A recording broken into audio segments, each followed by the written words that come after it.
Well, the death toll in Texas floods has risen to 110, with more than 170 people still missing several days after the July 4th holiday disaster. Rescue efforts do continue as authorities search for additional survivors in what has become one of the deadliest U.S. floods in recent years. New satellite imagery released by Maxar show the devastating impact of the floods in Hunt and Ingram, Texas. The imagery shows before and after images of the Guadalupe River. The close-up images from July 23rd show previously plush green areas now awash with mud and debris. The image taken on July 8th shows State Highway 39 after flash flooding along the Guadalupe River. Most of the trees have been washed away, turning into debris in the river. Now, the video released by the San Angelo Police Department shows emergency personnel navigating through flooded streets. The drone footage shows rescue operation teams pulling people from nearby submerged vehicle and rooftops. Rescuers were seen reaching people stranded atop nearly submerged vehicles and assisting residents trapped in the attic and on the roofs of flooded houses. While 170 people still remain unaccounted for, flags were lowered to have staff in the flood-stricken Central Texas on Wednesday to honor the victims of the flash floods. A statewide order to lower flags was given early on Wednesday by Governor Greg Abbott and will last until sunrise on Monday. Now, the bulk of fatalities and the search for additional victims are concentrated in Kerr County and the county seat of Kerrville.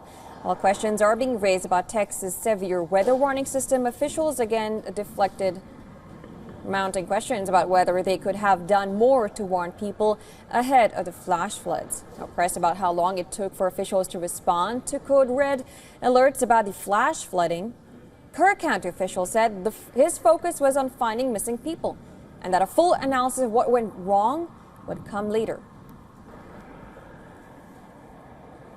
With every emergency, you know, we're going to have to, there's going to be an after action. Please, y'all, listen to those words, after action, okay? Those questions are going to be answered. I believe those questions need to be answered to the family of the missed loved ones, to the public, you know, to the people that put me in this office. Those need to be, and I want that answer, and we're going to get that answer. And I know that's going to be asked over and over. Please understand that. You know, we're not running, we're not going to hide from everything. That's going to be checked into at a later time. I wish I could tell you that time. I don't know that time. In the aftermath of the flash flood that began on July 4th, many pets have been separated from their families during emergency evacuations. Animal welfare groups are working to relocate hundreds of shelter animals out of the disaster zone to create space for pets separated from their owners. How are you? Hi, fellas, ladies.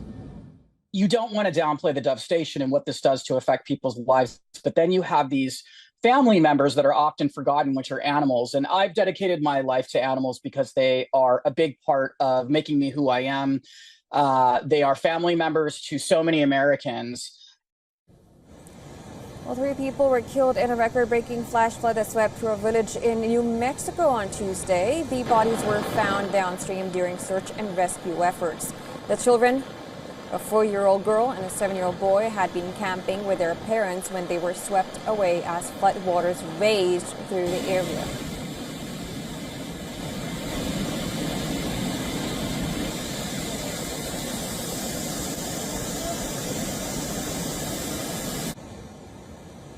Yeah, so I was on the 2nd level, and when I saw that the waters were getting higher than the marker for last year, got my dog and just went up the hill.